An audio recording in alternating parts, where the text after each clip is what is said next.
Alright, kind of a response video to Friday Night in Stickcam, and I just saw a Rose Bushy the asshole video, and he called himself a strong atheist, and he said, name any god, he doesn't exist. And so I'll name the god nature, because obviously you think that god exists.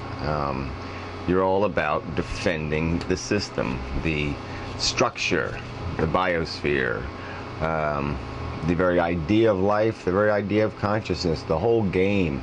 You're a big defender of it. And why? How do you presume that nature knew what it was doing, that nature created wisely or brilliantly? But that's all you do. You presume it. It's the same thing as faith. It's just very little difference than presumption without reason and an affirmed belief without reason. So you don't actually say the god nature knows what it's doing, or Mother Nature is wise and brilliant. Maybe you do say it, I don't know, but I haven't heard that. But that's basically what you're saying, and philosophically that's everything. Your entire philosophy implicates that statement. And where do you get it from? How do you rationalize that faith that creation is a good idea, and that perpetuating that creation is a wise or good idea, or makes any sense whatsoever? It's just such bullshit. I mean, all these atheists, all these strong atheists, with this just completely fucktarded idea that their presumptions are somehow more qualified than the idiotic assumptions or faith of the religious asshole. And it's the same bullshit.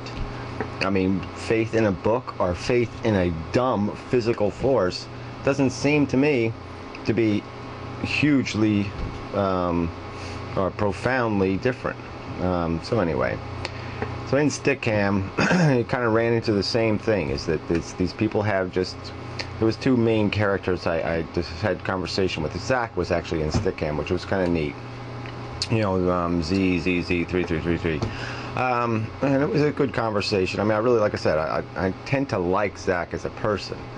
I just don't like what he says and the focus of his words. And so he does have he has his own definition of civilization. That sometimes the way he says it is just completely unyielding, and you'd say, okay, he's talking about all technology, all reason, anything separate from playing out our natural little role as little parasites in the biosphere. And but that's really not, when you pick it apart, that's really not what he's saying.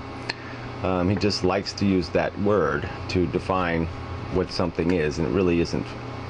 He's not using it fairly, and so I'll just say, the hell with that. Okay, I'll just write that off. I'm not gonna get too obsessive about a fucking word. But he really should have some respect for the word. So to him, it's about cities and different things too, and it's whatever. There's nothing intrinsically wrong with a city. There's nothing wrong with humans even being diverse, as long as you have living diverse lifestyles. As long as you have some way to contain the danger of it, the destructive capacity of it, the chaos of it. And that's really what we're both fighting, is, behavior without limits. Behavior that can be toxic and destructive to not only humanity, but to other entities that have an interest. And so with Zach, though, the biosphere is somehow sacred. I mean, his grandest fear is that we're going to destroy life on Earth. I don't even think that's possible. But we'll just change life on Earth. We won't destroy it. And change is what life has been going through for 4 billion years. So fuck that. It doesn't. What's the difference in that respect?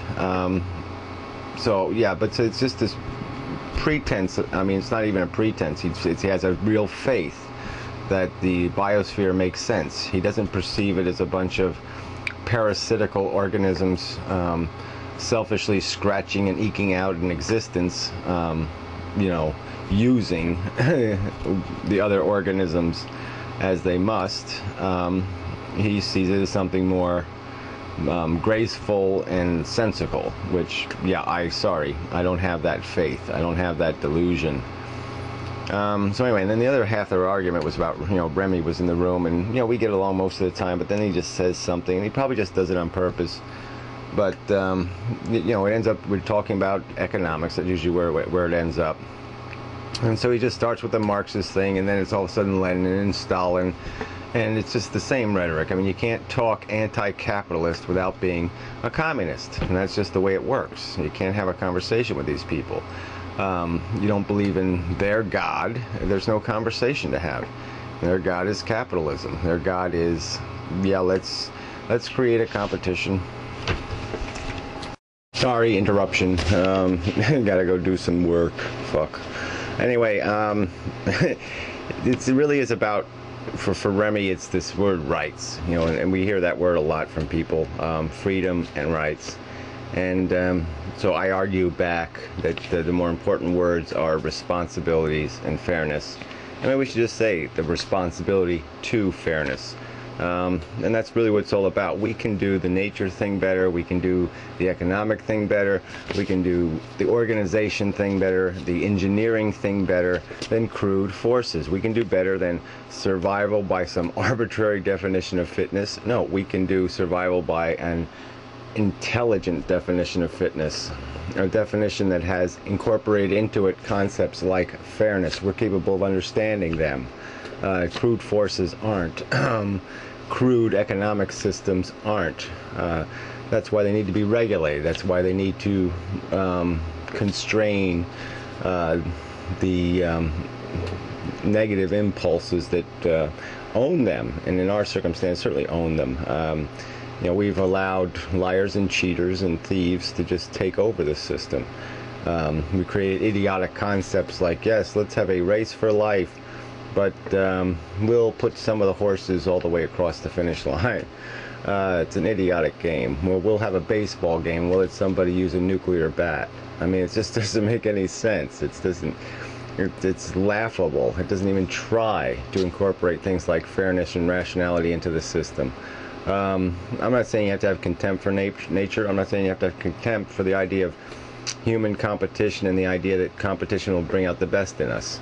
Those are okay, but it's this extremism, this fucking devotion without any kind of logic or reason, this blind fucking faith in those concepts that is just idiotic. We have to moderate and control and design the system, and that's all it's about. It's designing. That's what our brain is good at. We can engineer solutions to problems. That's why we have the motherfucking thing, is because it enabled us to engineer solutions.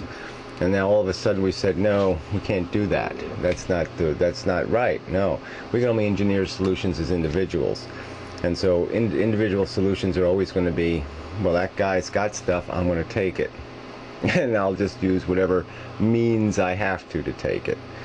We just basically ripped the fur off other animals because we wanted it. It's just, we've got to do better than this. And so anyway, it's just depressing that atheists really don't get what, the idea. All they've done is they've rejected one dogma, but they've accepted another dogma. The dogma that that biology thing out there knows what the fuck it's doing, and it doesn't. So, the end.